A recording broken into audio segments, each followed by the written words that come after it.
मधुबनी जिलाक शैक्षणिक परिदृश्य में एकटा ऐतिहासिक बदलाव होबय जा रहल अछि।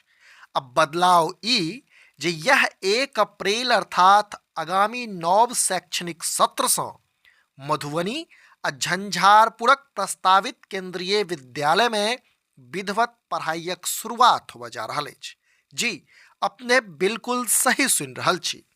मधुबनी आ झंझारपुरक केंद्रीय विद्यालय यह नव सत्र सँ संचालित होबयवला अछि। आब एहिठाम अहाँक मोन में प्रश्न ई अवश्य उठल हैत जे जखन एहि दुनू ठाम में सँ कोनो ठाम केंद्रीय विद्यालयक भवन निर्माण एखन धरि भइए नहि सकल अछि, तखन पठन पाठनक शुरुआत कोना संभव छै। तो ई वीडियो अपनेक एहि जिज्ञासा के सेहो शांत करबा में सहायक हैत। बस अपने लोकनि वीडियोक अंत धरि बनल रही। असल में मधुबनी जिलाक अभिभावक आ छात्र लोकनि जाहि गुणवत्तापूर्ण शिक्षाक सपना एकटा नमहर समय से देख रहल छलाह से आब साकार होइत देखाई दऽ रहल अछि। कारण जे केंद्रीय विद्यालय अपन अनुशासित माहौल, अनुभवी शिक्षक लोकनि आ आधुनिक पाठ्यक्रमक लेल देश भरि में अलग आ प्रतिष्ठित पहचान रखैत अछि, तकर शुरुआत मधुबनी आ झंझारपुर में यह नव शैक्षणिक सत्र से होबय जा रहल अछि।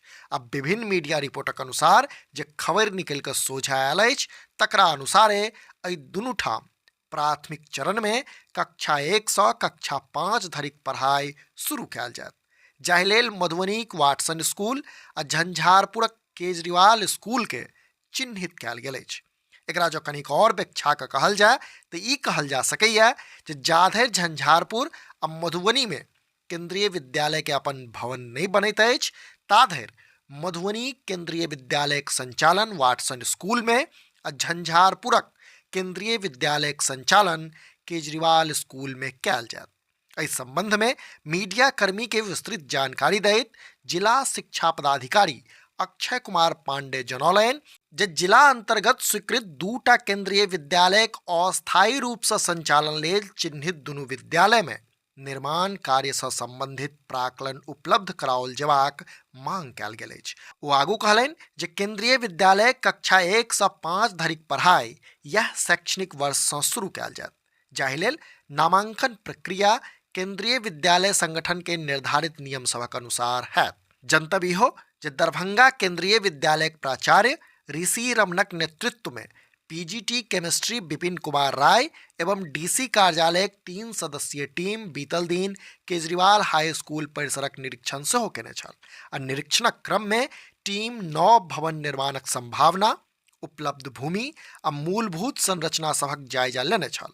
एहिठाम इहो जनतब दैत चली जे भविष्य में मधुबनी केंद्रीय विद्यालय परिहारपुर में आ झंझारपुरक केंद्रीय विद्यालय अदलपुर में स्थानांतरित कयल जेतै।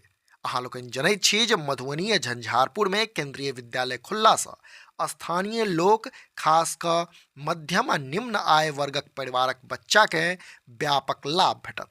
एकरा एना सेहो कहल जा सकैया जे आब स्थानीय स्तर पर सेहो बच्चा सबके राष्ट्रीय स्तरक शिक्षा ग्रहण करबाक अवसर भेटत। इस संबंध में अपने लोगन की सोचै छी से नीचा कमेंट बॉक्स में अवश्य लिखी। अहिना समधियाक संग पुरैत रही। जो वीडियो फेसबुक पर देख रहल छी तो हमर सबक पेज के फॉलो करी, और जो यूट्यूब पर देख रहल छी तो चैनल के सब्सक्राइब करैत जाय। वीडियो में अंत धरि बनल रहबाक लेल धन्यवाद।